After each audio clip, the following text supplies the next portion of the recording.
আসসালামু আলাইকুম। আরিয়ান মাম কুকিং চ্যানেলের পক্ষ থেকে আপনাদের সবাইকে স্বাগতম। আশা করি যে যেখানেই আছেন ভালো আছেন। আমরাও আপনাদের দোয়ায় এবং আল্লাহর রহমতে অনেক ভালো আছি। চলে আসলাম আবার নতুন আরেকটি রেসিপি নিয়ে। আজকে আমি তৈরি করে দেখাবো বিকেলে চায়ের সাথে খাওয়া যায় এমন একটি রেসিপি। আমার আজকের রেসিপি হলো অনিয়ন রিংস। আশা করি আপনাদের সবার অনেক ভালো লাগবে।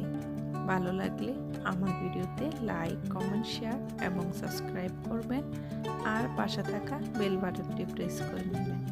এতে করে আমার নতুন কোনো ভিডিও দেওয়ার সাথে সাথে নোটিফিকেশন আপনাদের সবার মাঝে চলে যাবে। চলুন শুরু করা যাক আমার আজকের রেসিপি।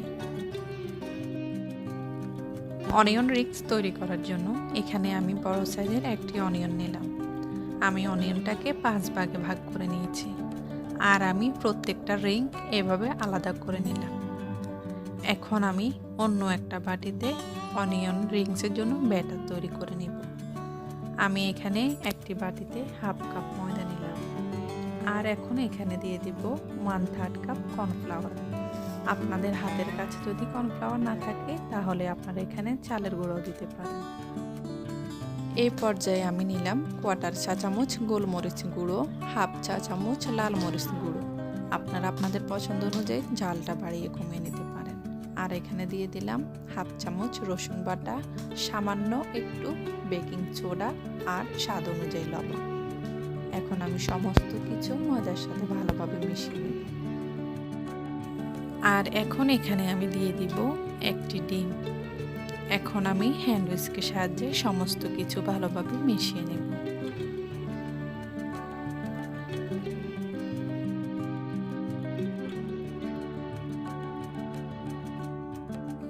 এখন এখানে আমি পানি দিব। পানিটা আমি আস্তে আস্তে দিতে থাকবো আর ময়দার মিশ্রণের সাথে মিশাতে থাকবো। আমরা নর্মালি বেগুনের জন্য যেরকম ব্যাটার তৈরি করি ব্যাটারটা ওই রকমই হবে। আমি অনিয়ন রিংসের জন্য ব্যাটারটা তৈরি করে নিলাম। আপনারা দেখে বুঝতে পেরেছেন ব্যাটারের ঘনত্বটা কীরকম হবে। আর এখন এখানে আমি নিলাম ব্রেড ক্রাম্ব। আপনারা চাইলে এখানে টোস্ট বিস্কুটের গুঁড়ো নিতে পারেন। এখন আমি এখান থেকে একটি অনিয়ন রিং নিয়ে ময়দার ব্যাটারের মধ্যে ডুবিয়ে ভালোভাবে কোট করে নেব। আর এখন আমি এভাবে উপরের দিকে উঠিয়ে অবশিষ্ট যে ময়দা লেগে থাকবে ময়দার মিশ্রণটা আমি এভাবে ঝেড়ে ফেলে দিব। ফেলে আমি ব্রেড ক্রাম্বের মধ্যে গড়িয়ে নেব।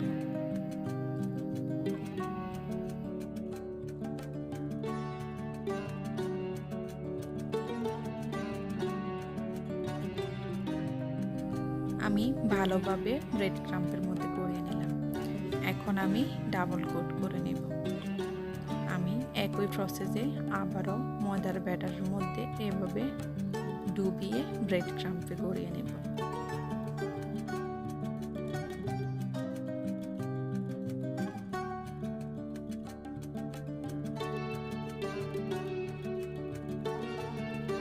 আলতো হাতে এই কাজটি করে নিতে হবে। আমি একদম ভালোভাবে ব্রেড ক্রাম্বের মধ্যে অনিয়ন রিং কোট করে নিলাম। এভাবে আমি সবগুলো অনিয়ন রিংস বানিয়ে নেব। আমি সবগুলো অনিয়ন রিংস বানিয়ে নিলাম। এখন আমি ফ্রিজে 10 মিনিটের জন্য এগুলো রেখে দিব যেন এগুলো ভালোভাবে সেট হয়ে যায়। আমি অনিয়ন রিংসগুলো ভাজার জন্য চলে আসলাম। ভাজার জন্য একটি প্যানে আমি পর্যাপ্ত পরিমাণে তেল গরম করে নিলাম। এখন এখানে আমি অনিয়ন রিংসগুলো দিয়ে দেব। চুলার আঁচটা মিডিয়াম লোতে রেখে অনিয়ন রিংসগুলো ভেজে নিতে হবে।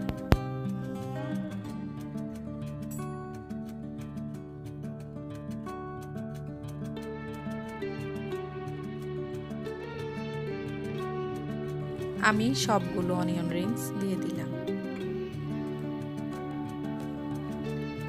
যখন দেখব অনিয়ন রিংসের একটি ফিটে ভালোভাবে কালার চলে এসেছে তখন আমি অনিয়ন রিংসগুলো উল্টিয়ে দেব।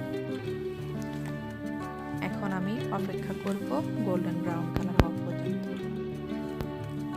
অনিয়ন রিংসগুলো গোল্ডেন ব্রাউন কালার হয়ে গেছে। এখন আমি অনিয়ন রিংসগুলো নামিয়ে ফেলব।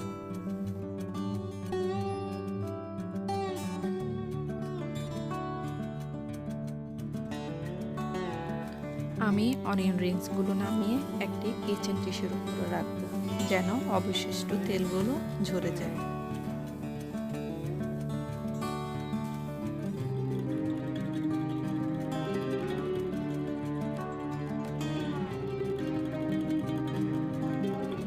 আমি সবগুলো অনিয়ন রিংস ভেজে নিলাম। এখন আমি আপনাদের একটা অনিয়ন রিংস ভেঙে দেখাবো অনিয়ন রিংসের ভিতরেও কতটা সুন্দরভাবে কুক হয়েছে। আশা করি দেখেই আপনারা বুঝতে পেরেছেন অনিয়ন রিংসগুলো কতটা পারফেক্ট হয়েছে। আমার আজকের রেসিপি আপনাদের কেমন লেগেছে অবশ্যই কমেন্ট বক্সে আমাকে কমেন্ট করে জানাবেন। আর আমার রেসিপিগুলো ভালো লেগে থাকলে ফ্রেন্ডস অ্যান্ড ফ্যামিলির সাথে শেয়ার করবেন। যারা এখনও আমার চ্যানেলটি সাবস্ক্রাইব করেনি অবশ্যই আমার চ্যানেলটি সাবস্ক্রাইব করে আমার পাশে থাকবেন। আপনাদের ভালোবাসা আর সাপোর্ট আমাকে বহুদূর এগিয়ে যেতে সাহায্য করবে। আর যারা আমাকে সব সময় সাপোর্ট করে যাচ্ছেন তাদেরকে আমার পক্ষ থেকে অসংখ্য ধন্যবাদ। দেখা হবে অন্য কোনো দিন অন্য কোনো রেসিপিতে। সেই পর্যন্ত ভালো থাকবেন সবাই, সুস্থ থাকবেন। আল্লাহ হাফেজ।